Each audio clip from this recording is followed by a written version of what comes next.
बड़ी तस्वीर देख पा रहे हैं। होने से पहले जो हुआ नहीं हो उसको देख सकने की ताकत जिसमें आ गई वो जीवन बदल लेगा अपना। बल्ब दुनिया में चला नहीं था, चलने से पहले एडिसन ने अपने दिमाग में जला लिया। ताजमहल बना नहीं था, बनने से पहले शाहजहां ने अपने दिमाग में आवाज आ रही है। दुनिया में मोबाइल आया नहीं था, आने से पहले यस सर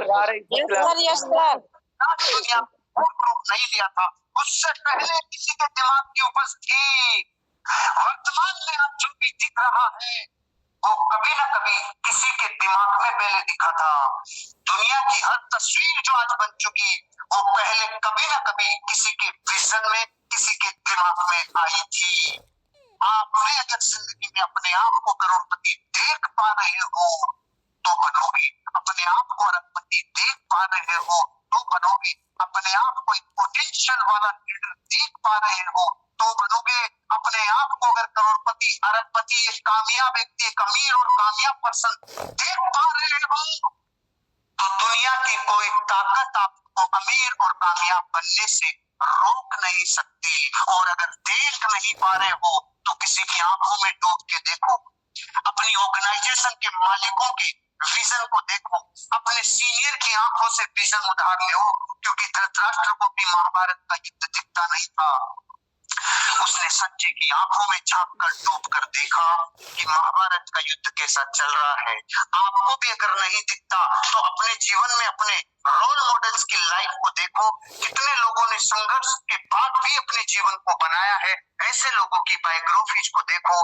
लेकिन जो होना चाहते हो वो होने से पहले देखोगे तो ही मिलेगा, तो ही आगे पहुंचोगे। उसका नाम है जिंदगी में उद्देश्य, उसका नाम है लक्ष्य, उसका नाम है टारगेट। लक्ष्यों के उद्देश्य, इस परिभाषा को बहुत गौर से सुनना और समझना, और बहुत माल है इसमें। ऐसा प्रयास जो तब तक जारी रहता है जब तक कि कोई सार्थक उद्देश्य ना मिल जाए।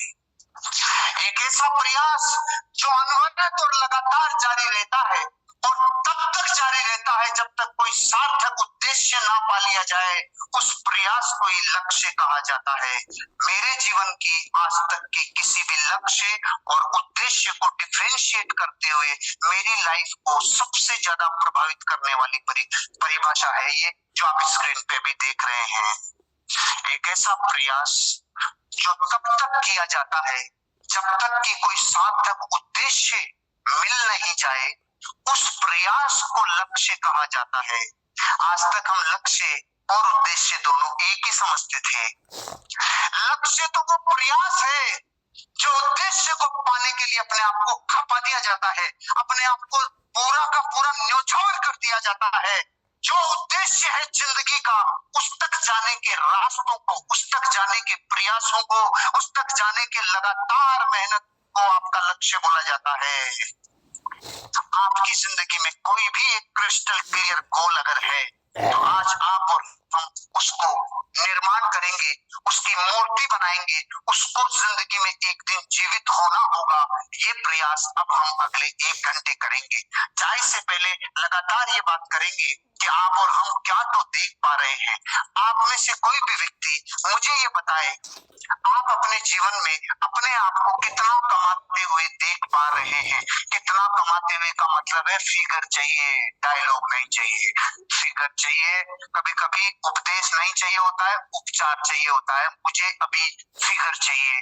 आप अपनी गिरबान में झांको, आप अपने व्यवसाय, अपने प्रोफेशन को, दोनों को मेजर करो और फिर मुझे बताओ आप अपने जीवन में इस व्यापार से कितना रुपया कमा लोगे। ऐसा आपकी तस्वीर में देखना चाहता हूँ।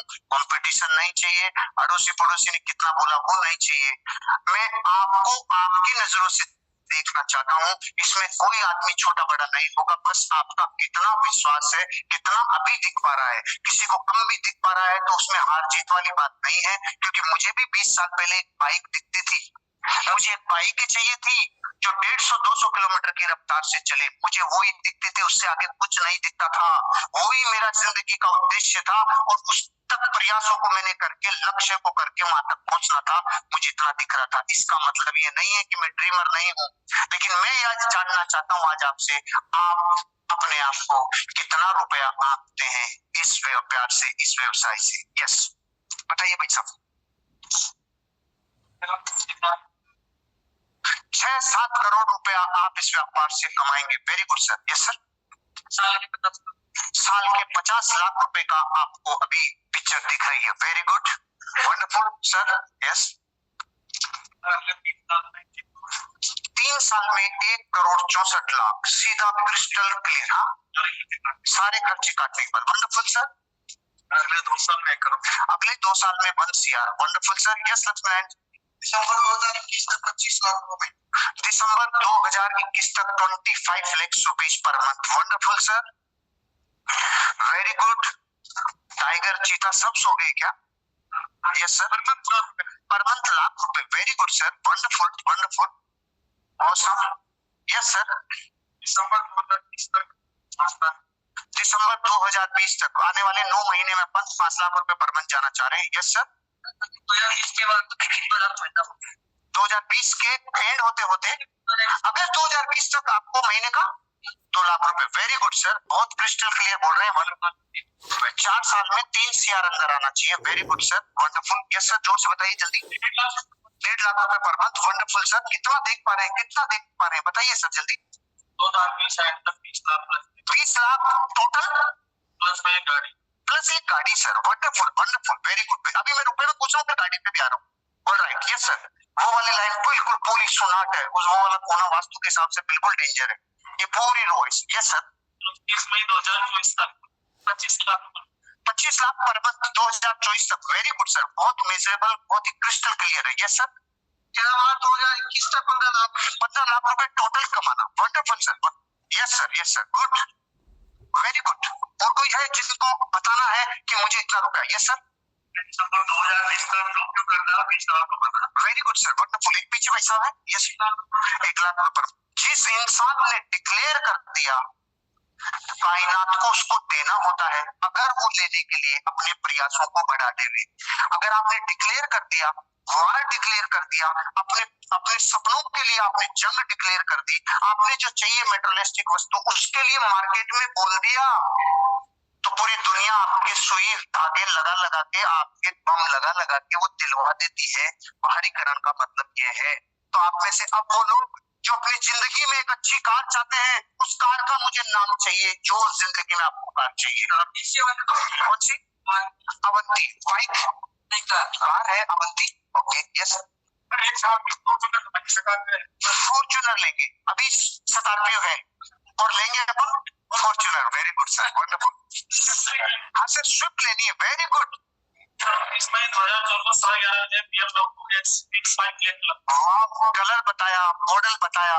वेरी गुड, ऐसे बताएंगे बहुत अच्छा लगेगा। हाँ सर, स्टार बुक की जीप, ब्लैक कलर जीप लेंगे और ब्लैक कलर की लेंगे। स्टार बुक की। Wonderful sir, wonderful. Okay, alright. 3 ही लोगों का car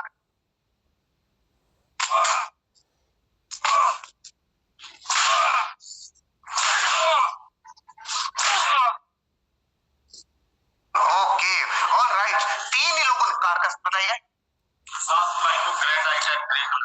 grand i ten grey colour, 7 जुलाई। Very good sir, thank you. Yes, Tata Harrier colour sir, अभी डिसाइड नहीं है। ओके, कहाँ डिसाइड है? डेट डिसाइड है?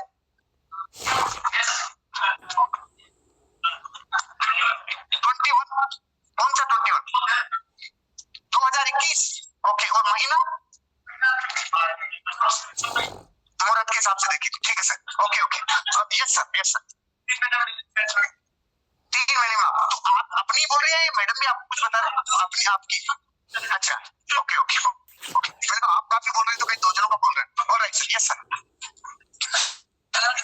हाँ सर, 4,2020 में कार लेनी है, चाहे कोई सिक्योरिटी। ओके, चाहे ऑटो लेकिन कार लेनी है। Very good sir, wonderful wonderful. खुशी बहुत चल रही है यार। यस सर, जोर से बोलिए। गाड़ी यहाँ बहुत वहां तक जाने के लिए पहले एक बार स्विफ्ट ले लेना सर, आप स्विफ्ट लेंगे ना कुल मिला के, पहले स्विफ्ट फिर बात करें। वंडरफुल सर, अपनी फेवरेट कार बताइए जो लेंगे। Yes sir, Lamborghini, wonderful wonderful sir, very good, बहुत गजब बहुत गजब। 200 लोगों में से 15 लोगों ने कार बताई, 200 लोगों में से पता है कौन सी चीज रोकती है? फिर नहीं आई तो फिर नहीं, जो नहीं बोल रहे उनका कारण बता रहा हूँ, जो नहीं बोल रहे उनके पीछे एक ही कारण है, अगर बोल दिया और नहीं आई तो, और हम कह रहे हैं जिसने दुनिया में बोल दिया उसके लिए आना ही पड़ा, उसको कार को आना ही पड़ा, उसके लिए आमदनी को आना ही पड़ा। सिर्फ आपको अपनी जिंदगी का वो जो उद्देश्य है जिसको पाना चाहते हो, उनमें से कुछ मेटेरियलिस्टिक पूछ रहा हूँ, कितने लोगों के पास खुद का मकान है? खड़े क्यों ना, पूछ रहा हूँ, खुद का मकान कितनों के पास है? इनमें से वो हाथ नीचे कर लो जिनके माँ बाप का है, जिन्होंने सेल्फ मेड अपना मकान बनाया है। Okay, thank you. कितने लोग बनाना चाहते हैं? कितने लोग खुद का मकान और खुद का बंगला चाहते हैं? वेरी गुड, ये मैं क्या हाथ खड़ा करवा के पूछ लिया। आप में से कितने लोग ऐसे हैं जिनका खुद का फार्म हाउस चाहते हैं? फार्म हाउस चाहते हैं, थैंक यू। मतलब मैं ये मान लूं कि आप उन 130 करोड़ लोगों में से कुछ लोगों में है जो अपनी जिंदगी को नो डायरेक्शन डायनों से नहीं जीते, आप अपनी जिंदगी को एक मकसद से जीते हैं, एक जिंदगी को दिशाओं के साथ जीते हैं, ऐसा मान लो। क्योंकि ध्यान रखना, जिसकी जिंदगी नो डायरेक्शन डायनेमो है उसका नाम है बकरी। रोड पे से हजारों बार जब रोड पे बकरियां क्रॉस करती है, हमेशा हॉर्न बजाती है दुनिया, हट जा हट जा, और एक हॉर्न में बकरियों में त्राहिमाम मचता है। और जब बापू जाता है, जब शेर जाता है, तो लोग कहते हैं साइड में ले ले, हॉर्न के हाथ मत लगा देना, बापू जा रहा है। क्या फर्क है उसमें? एक बहुत बड़ा फर्क है। इस विश्व के किसी भी जंगल में जब कोई बड़ी सेमिनार हुई और जब क्वालिटीज की बात हुई, सब जानवरों का नाम आता है, लेकिन बेचारे गरीब का कहीं नहीं आता। सबसे तेज कौन? दुनिया बोलेगी चीता। सबसे भारी कौन? तो अनाउंसमेंट होता है हाथी। सबसे लंबा कौन? तो अनाउंसमेंट होता है जिराफ। सबसे तेज और सबसे बुद्धिशाली कौन? तो जवाब आता है लोमड़ी। दोस्तों, 11 लाख रुपए 5 महीने में अपने रुपए को काम पर लगा के, यस, इस गरीब का नाम कहीं नहीं आता। लेकिन जब ये पूछा जाता है जंगल का बापू कौन, तो फिर एक ही नाम आता है, और वो सिर्फ इसलिए आता है, वो अकेला जानवर है जो जिस टारगेट के ऊपर जाना चाहता है, कोई जानवर, कोई भी धरती का जानवर उसको उस टारगेट से जुदा नहीं कर सकता। क्योंकि अब तो जो शेर अपने को दिखने को मिल रहे हैं, ये तो बेचारे बिल्ली के माँ बाप हैं। अब तो सर्कस के शेर दिख रहे हैं, असली शेर को नाहर बोला जाता था रे। अगर वो 10 फीट छलांग के साथ हाथी के एक थप्पड़ मार दे, हाथी खत्म। वो ताकत होती थी नाहर में, वो होता था शेर, उसे कहते थे दुनिया बब्बर शेर। इस धरती पे दो ही तरह के लोग जी रहे हैं, एक बकरियों की तरह और एक शेरों की तरह। बकरियों वाले लोग थोक के भाव से हैं, करोड़ों हैं, 7.5 अरब में से मेजर यही है। और जो शेर की तरह जिंदगी जी रहे हैं, जिनको अपने टारगेट के अलावा कुछ नहीं दिखता, अपने लक्ष्यों के अलावा कुछ नहीं दिखता, अपने गोल्स के अलावा कुछ नहीं दिखता, वो लोग जिंदगी में वो शेर की तरह जीते हैं, जिनकी जिंदगी में कुछ भी हो जाए, मर मिट जाए चाहे, लेकिन जिंदगी अपने सपनों के नाम, अपनी ताकत और अपने कारणों के नाम। क्योंकि ध्यान रखना, धरती पे जब भी कोई काम हुआ है तो कारण से हुआ है, बिना कारण नहीं हुआ। मैं आपको बोलूं इस दीवार को तोड़ो, और फिर तरीके और बताऊं, हथौड़े से, सब्बल से, बुलडोजर से आप नहीं तोड़ोगे। और मैं बोलूं, जो पहले तोड़ेगा उसको 100 करोड़ मिलेंगे। अब तरीके पूछोगे? चाहे पत्नी बुला के फोड़े, बाप बुला के फोड़े, कुछ भी फोड़े, लेकिन अब फोड़ेंगे। पहले कारण नहीं था, अब कारण है। पत्ता भी तब हिलता है जब कोई वजह है, एक आदमी के 104 डिग्री बुखार और दोस्त ने आके बोला चल दौड़ने चलते हैं। वो कहता है हिल भी नहीं सकता। अरे नहीं दौड़ेंगे दौड़ेंगे। नहीं हिल भी नहीं सकता, मैं हिल भी नहीं सकता, तुझे दौड़ना होगा। मैं हिल भी नहीं सकता। और उसने लगाया बुलडॉग कुत्ता पीछे जो कह रहा था मैं दौड़ नहीं सकता। अब वो रुक नहीं सकता, ऐसा दौड़ा ऐसा दौड़ा। अब मैं आपसे पूछता हूँ, जो हिल भी नहीं सकता था वो कैसे दौड़ा, वो क्यों दौड़ा? उसका सीधा सा कारण झलक रहा है। उसको पता था ये बुखार तो आज नहीं कल ठीक हो जाएगी, लेकिन ये जो 8 इंच का खड्डा करके जाएगा, साले भाग अर्जुन भाग, तुझे भाग नहीं होगा और कोई दूसरा उपाय नहीं है, तुझे भाग नहीं होगा। जिंदगी ऐसी है, जिंदगी ऐसी है, जिनके पीछे कर्जे का कुत्ता लगा हुआ है वो तोड़ेंगे, उनके प्लॉटों में कभी मंदी नहीं आएगी। जिनकी जिंदगी में कर्जे से रात को नींद टूटती है उनके यहाँ मंदी कभी नहीं आएगी। जिनके टूटे हुए सपने हैं उनके यहाँ मंदी कभी नहीं आएगी। उनको यहाँ कभी विजिट करने में दर्द नहीं होगा, उनको कभी साधनों का मोहताज नहीं रहना पड़ेगा। जिनके यहाँ पैसों का अभाव है, जिसको गरीबी ठीस पहुंचाती है, जिसने 20 साल पहले पत्नी को कह के लाया था आजा चांद तारे तोड़ के लाऊंगा, साला उसके भी गिरवी रख के आ गया। लोगों को ये पता है जिंदगी कितनी संघर्ष वाली है, वो कभी पीछे नहीं हटेंगे। भारत का आदमी इतना धोखेबाज है, पत्नी को कह देता आजा चांद तारे तोड़ के लाऊंगा, फिर 2 बच्चे पैदा करता है, एक का नाम तारा एक का चांद। यही है तेरे तारा और चांद, संभाल ले। जिनको इस बात से दर्द है उनके यहाँ मंदी कभी नहीं आती। जिनके यहाँ अभाव है या जिनको कुछ कर गुजरने का स्वभाव है उनके यहाँ कभी भी साइड दूर नहीं लगती। उनको जिंदगी में कभी किसी की बैसाखी बनता नहीं है। वो उसको लाइफ में हमेशा अपने टारगेट अपने सपने के अलावा धरती पे कुछ नहीं दिखता। सबसे तेज कौन दौड़ा रे?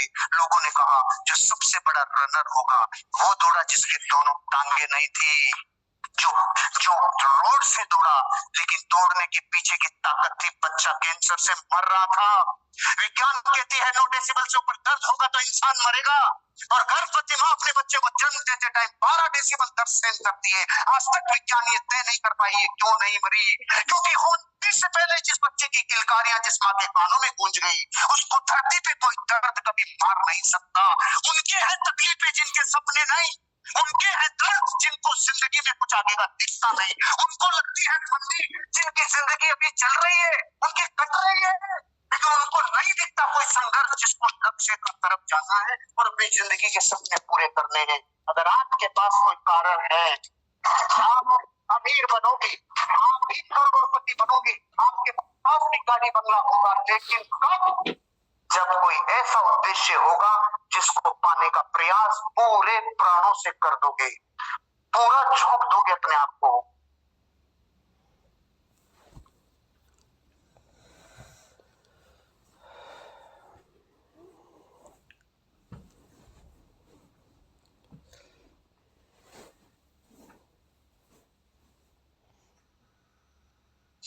तो आप एक बिजनेसमैन हैं और अपने बिजनेस को ऑनलाइन ले जाना चाहते हैं।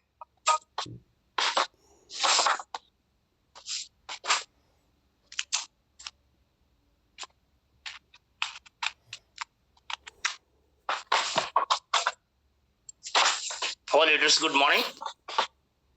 Good morning, sir. Good morning, sir. Good morning. Very, very good morning. Good morning. Good morning, sir. Good morning. Very, very good morning, sir. Good morning sir, good morning.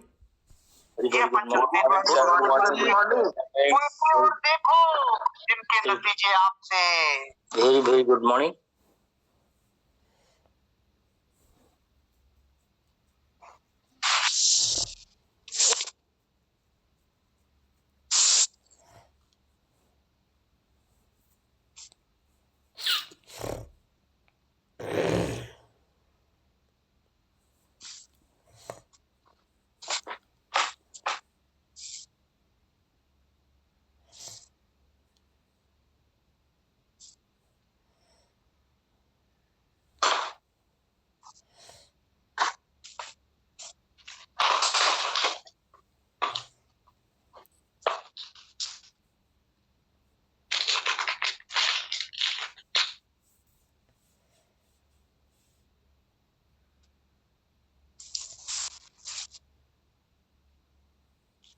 Mukesh Kumar ji, good morning.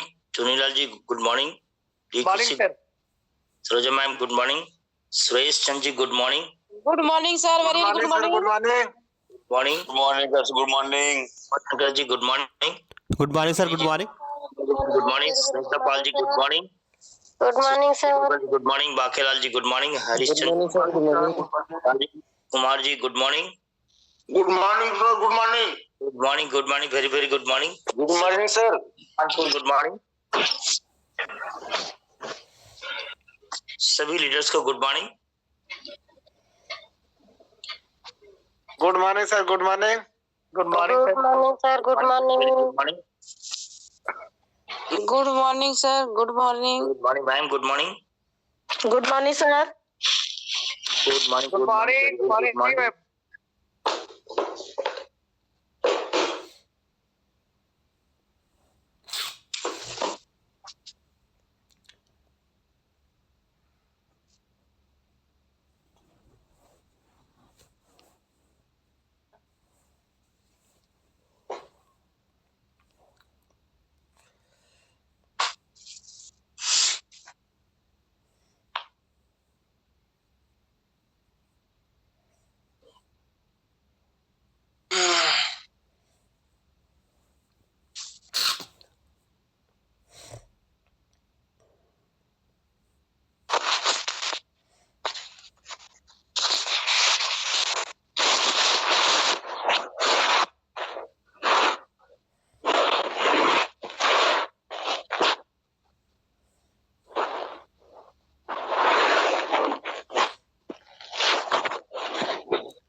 कहते हैं लहरों से डरकर नौका पार नहीं होती, कोशिश करने वालों की कभी हार नहीं होती। नन्ही चिट्ठी जब दाना लेकर चढ़ती है, चढ़ती दीवारों पर 100 बार फिसलती है। मन का विश्वास रगों में पानी भरता है।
आवाज आ रही है?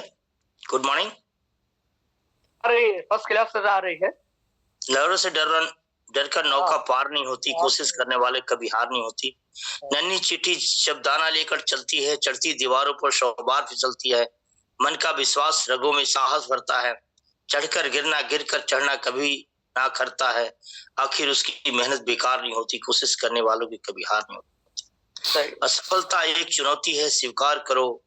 क्या कमी रह गई देखो और सुधार करो। जब सफल न हो नींद चैन को त्यागो तुम। संघर्षों का मैदान छोड़ कभी मत भागो तुम। कुछ किए बिना ही जय जयकार नहीं होती, कोशिश करने वालों की कभी हार नहीं होती।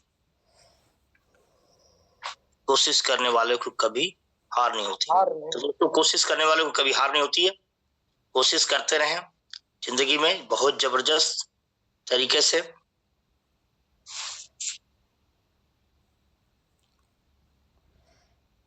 और आज का जो चैप्टर है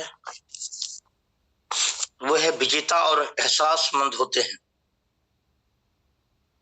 विजेता उदार और एहसासमंद होते हैं। Winners are gracious.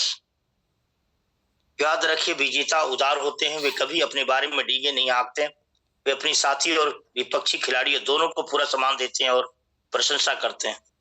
बहुत से लोग यह जानते हैं कि सफल कैसे हो, लेकिन बहुत कम ही लोग यह जानते हैं कि सफलता को कैसे संभाला जाए। सफलता में कुछ ऐसी बात है जो लोगों को नाखुश कर देती है, जिन्हें यह हासिल नहीं होती। सफलता का ब्लूप्रिंट फॉर सक्सेस। हर 3 दिन का एक सेमिनार जिसका नाम है ब्लूप्रिंट फॉर सक्सेस, दुनिया के बहुत से संगठन और पब्लिक के लिए आयोजित करते हैं।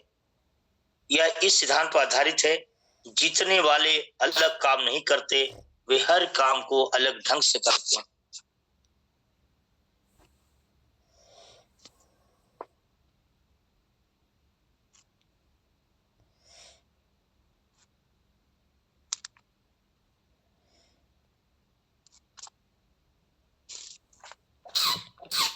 Winners don't do different things, they do things different.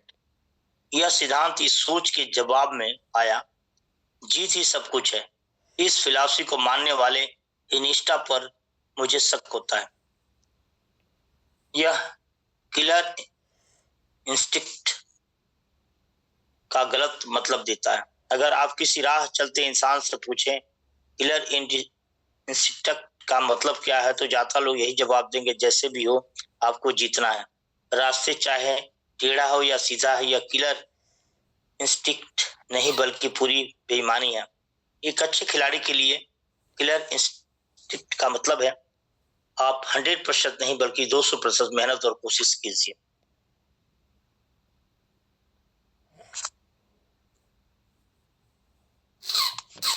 जीत के लिए विपक्षी गलती का फायदा उठाएं।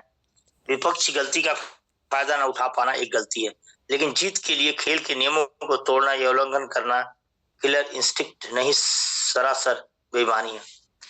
अनुचित जीत थोड़े समय ही सफलता तो दे सकती है, मगर मन की संतुष्टि नहीं। सच्चाई है कि जिंदगी प्रतियोगिता है और हम सभी को भाग लेना है। वास्तव में प्रतियोगिता भाग लेने वाले को और बेहतर बनाती है।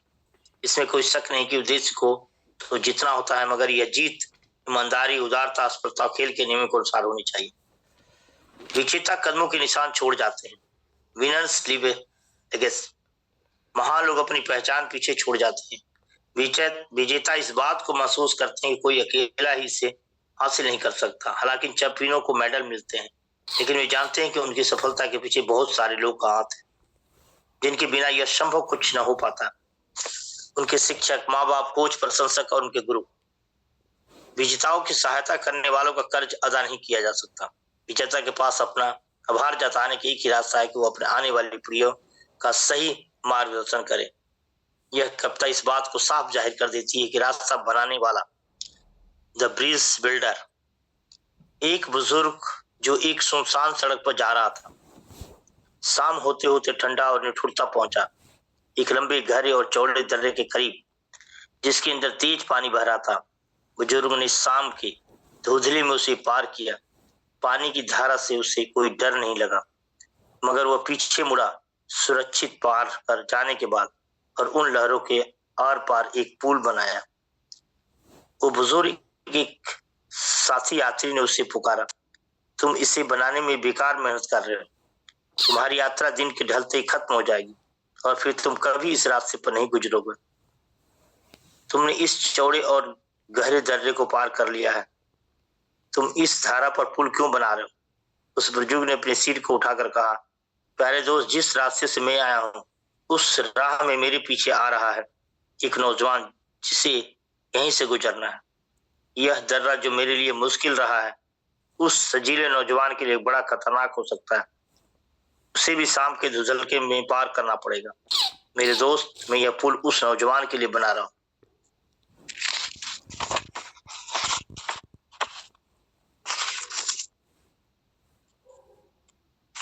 सोक्रात ने प्लेटो को शिक्षा दी, प्लेटो ने अरस्तु को पढ़ाया, अरस्तु सिकंदर महान के टीचर बने। ज्ञान अगर एक से दूसरे को न हासिल हुआ होता तो वह मर चुका होता। हमारी सबसे बड़ी जिम्मेदारी अपनी उस विरासत को आगे बढ़ाना है जिस पर आने वाली पीढ़ियां गर्व कर सके। बदलते जीवन मूल्य आज के सिद्धांत, चेंजिंग वैल्यू टुडेज वैल्यूज। बदलाव निश्चित है, हम इसे पसंद करें या ना करें, यह होगा ही। हम इस मैं वाली पीढ़ी और हालात के अनुसार बदलते मूल्यों को सोच को बहुत देख चुके हैं, जिससे हमारे मजबूत सामाजिक जीवन को बहुत धक्का पहुंचा है। आज हालात ये हो गए कि लोगों को गलती करने के बजाय पकड़े जाने का दुख है, और बहुत से लोगों को वह भी नहीं। गलत काम करने और पकड़े जाने पर लोग दुखी तो होते हैं लेकिन पछतावा नहीं करते। 1958 के एक सर्वे में कई हाई स्कूल के प्रिंसिपल ने यह सवाल पूछा गया, आपके स्टूडेंट की खास समस्या क्या है? उनका जवाब था होमवर्क न करना, संपत्ति का महत्व न समझना जाए, जैसे किताबों को फेंक देना, बत्तियां जली और खिड़की दरवाजे खुले छोड़ देना, क्लास में मुंह से थूक के बुलबुले निकालना, कमरों में भाग दौड़ करना। उसी सवाल को 30 साल एक पीढ़ी के बाद 1998 में पूछा गया। जवाब आश्चर्यजनक रूप से बिल्कुल अलग थे। आज के हाई स्कूल के स्टूडेंट की मुख्य समस्याएं,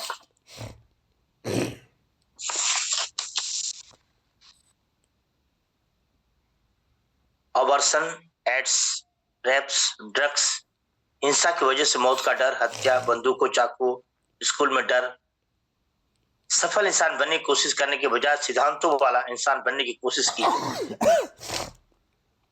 पुराने का मतलब घिसे पीटा होना नहीं है।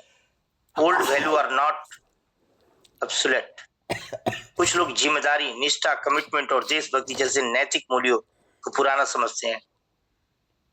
ये नैतिक मूल्य पुराने हो सकते हैं मगर इसका महत्व कभी खत्म नहीं हो सकता। इस समय की कसौटी पर खरे उतरते हैं और कभी पुराने नहीं पड़ेंगे। चाहे न्यूयॉर्क हो, नई दिल्ली हो या न्यूजीलैंड हो, इन मूल्यों का अर्थ सब जगह एक सा ही है। ये सर्वव्यापी है। मुझे किसी ऐसे इतिहास के दौर या संस्कृति के बारे में नहीं पता जिसने इन मूल्यों को सम्मान न दिया हो। आज नैतिक मूल्य काफी नीचे गिर चुके हैं। किसी भी समाज में अनैतिकता और नाइंसाफी से निराशा जन्म लेती है। लालची और स्वार्थी लोग जो गलत फायदों की तलाश में रहते हैं, उन पर नैतिक चरित्र वाले लोगों द्वारा अंकुश लगाना जरूरी है। हम जिंदगी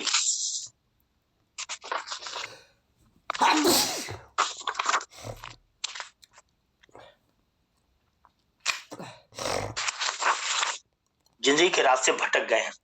कोई भी समाज जिसने अपने सिद्धांत को खो दिया वह विनाश की ओर बढ़ गिरा है। इतिहास के वाकई जब भी नैतिक मूल्य और सिद्धांत गिरे तो समाज भी गिर गया। लगभग 50 साल पहले अमेरिका जबरदस्त मंदी के दौर से गुजर रहा था। उसकी 1/3 दौलत कुछ ही महीनों में बर्बाद हो चुकी थी। उत्पाद में 77% की गिरावट आ चुकी थी।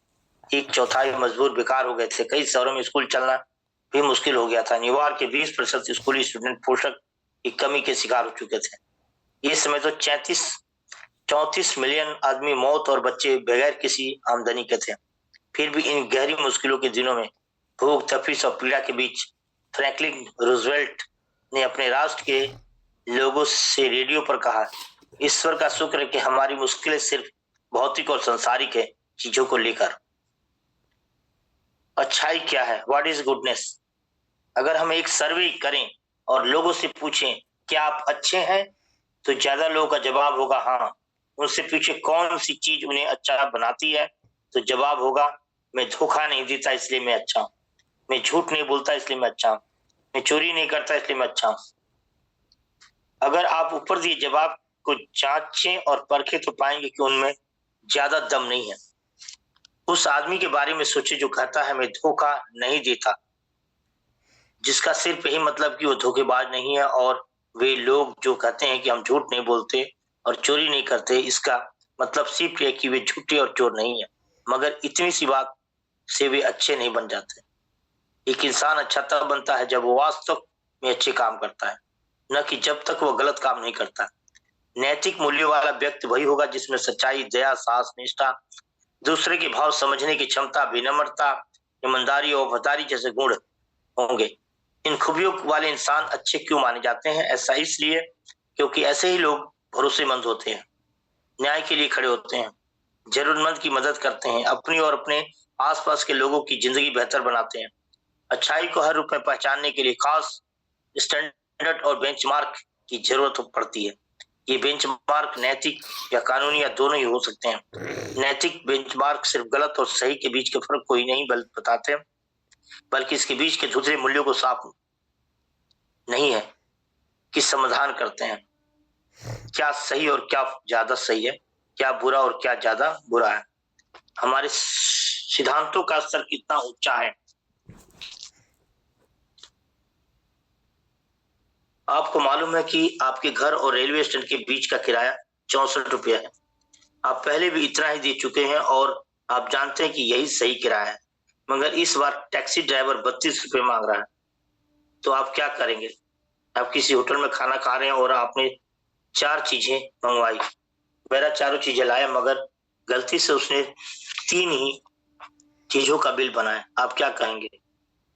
आपका सबसे अच्छा दोस्त आखिरी सांस ले रहा और आप जीवन बीमा के एक एजेंट है। वह 1 लाख रुपए का बीमा कराना चाहता है।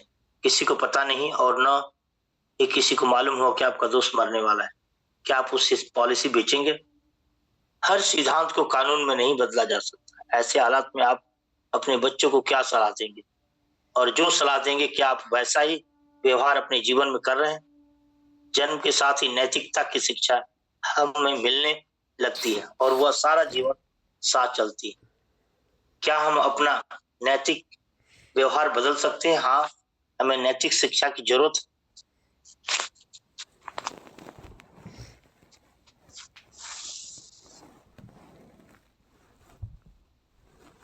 नैतिकता को क्या प्रभावित करता है? What effect ethics?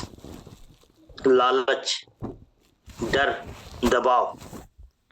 किसी भी तरह का दबाव अनैतिक काम को उचित नहीं बना सकता। समानता का व्यवहार, निष्पक्षता के व्यवहार दोनों एक ही नहीं है। उदाहरण के तौर पर एमए पास और 10वीं फेल को आप एक समान वेतन दे सकते हैं क्या? नहीं, लेकिन निष्पक्षता का व्यवहार तो किया जा सकता है। समानता काबिलियत से आती है और निष्पक्षता इंसान से। व्यवहार में नैतिकता, एथिक्स इन बिजनेस। सिद्धांतों का प्रभाव या अभाव हर किसी के काम में झलकता है। लालची डॉक्टर बिना जरूरत की जांच और सर्जरी करते हैं। वकील सच को तोड़ने मरोड़ते हैं। माँ बाप बच्चे दोनों सफेद झूठ बोलते हैं। अकाउंटेंट और सेक्रेटरी अक्सर गलत रिपोर्ट बनाते हैं। जब हम अपने आसपास के लोगों को धोखा देते हैं तो सबसे बढ़कर हम खुद को धोखा देते हैं। हम खुद को धोखे के शिकार होने की तैयारी कर रहे हैं। समृद्ध और खुशहाली जिम्मेदारी लाती है। हम नैतिक और सामाजिक मूल्यों को नष्ट करके उद्योग धंधे और देश का निर्माण नहीं कर सकते। नैतिक नियमों को न मानने के नतीजे वैसे ही नहीं है होते जैसे कि कानूनी नियमों को न मानने के होते हैं। कुछ लोग कभी भी नैतिकता का पालन करने वाले नहीं बनते। वे सोचते कि उन्होंने आसान रास्ता चुना है, मगर सच तो यह है कि यह रास्ता कठिन है। कि आप खुद का सम्मान कर पाएंगे अगर आप अपने ग्राहकों को उचित सेवा न दें? क्या अपने बच्चों से दिखाकर आपको गर्व होगा? क्या आप अच्छा महसूस कर पाएंगे? अगर आप ऐसा नहीं कर सकते तो आपका व्यवहार अनैतिक है। स्वाभिमान और गर्व इंसान को सही रास्ते पर रखते हैं। दूरअंदेशी, विजन। लोग श्रेष्ठता का ऊंचा स्तर क्यों नहीं हासिल करते? इसका सबसे बड़ा कारण दूरअंदेशी की कमी है। हमें अपनी नजर जो मुमकिन है उसके आगे ले जानी चाहिए। आज हम जो कुछ भी देखते हैं वास्तविकता बनने से पहले वह एक सपना ही था। उस साथ सही रास्ता और सही उद्देश्य के साथ जिए। क्या आपका कोई सपना है? अगर है तो क्या है? क्या आपकी जिंदगी का हर दिन आपको अपने उद्देश्य के नजदीक ले जा रहा? सलाह लेनी ही है तो उन लोगों से लो जो मुश्किलों के बावजूद भी सिद्धांतों पर टिके रहे और कुछ कर दिखाया। वह सफलता की मूर्ति।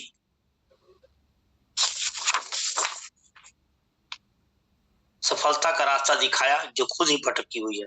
अगर उसे रास्ता ही मालूम होता तो क्या उस रास्ते पर खुद नहीं चलती? जहां दूरअंदेशी 1 साल के लिए हो तो फूल लगाइए। जहां दूर अंदेशी 10 साल के लिए हो तो पेड़ लगाइए। जहां दूर अंदेशी अनंत काल के लिए हो तो लोगों का विकास कीजिए।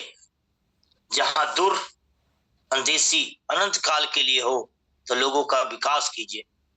एक प्राचीन कहावत है, याद रखिए, जीतने वाले कोई अलग काम नहीं करते, वे हर काम वो अलग ढंग से करते हैं। तो थैंक यू दोस्तों, नमस्कार, गुड मॉर्निंग। एक छोटी सी कहानी, विजन, जिसको बोलते हैं दूर अंदेशी। जहां विजन 1 साल के लिए हो तो फूल लगाइए। जहां विजन 10 साल के लिए हो तो पेड़ लगाइए।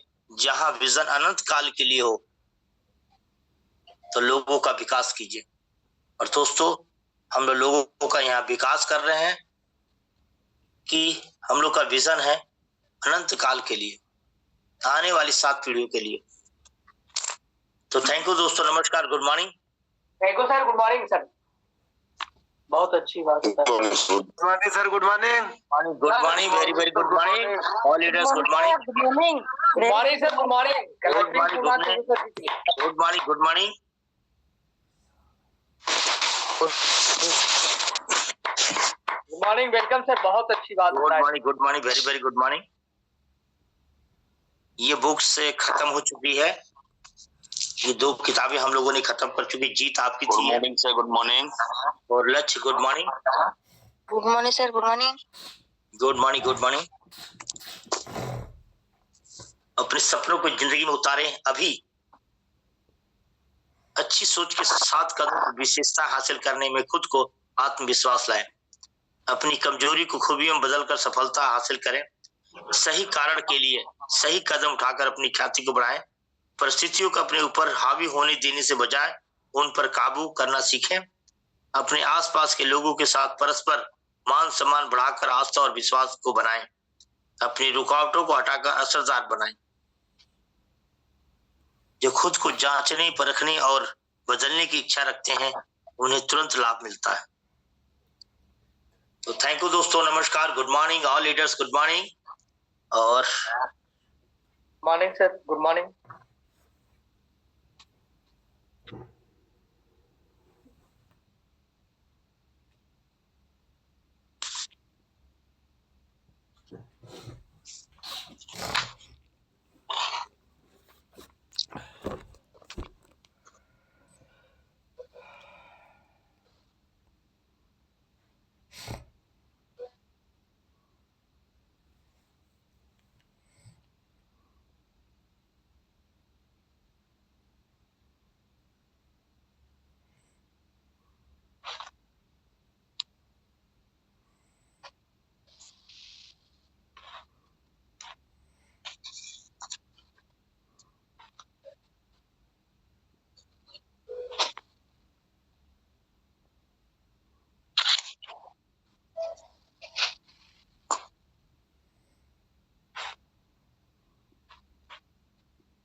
अभी हमारे बीच में 27 पार्टिसिपेंट है और मैं चाहूंगा कि जितने भी आपके लीडर्स हैं आप उनको कॉल करें और पैनल में आने के लिए। और आज का सेशन हमारे great upline Gopal Awasthi sir का मैं चरण अर्पण करूंगा और सभी लोगों से चाहूंगा कि जबरदस्त तालियों से वेलकम करें, फिर सेशन के लिए बुलाया जाएगा। Good morning sir, good morning. Good morning sir, welcome.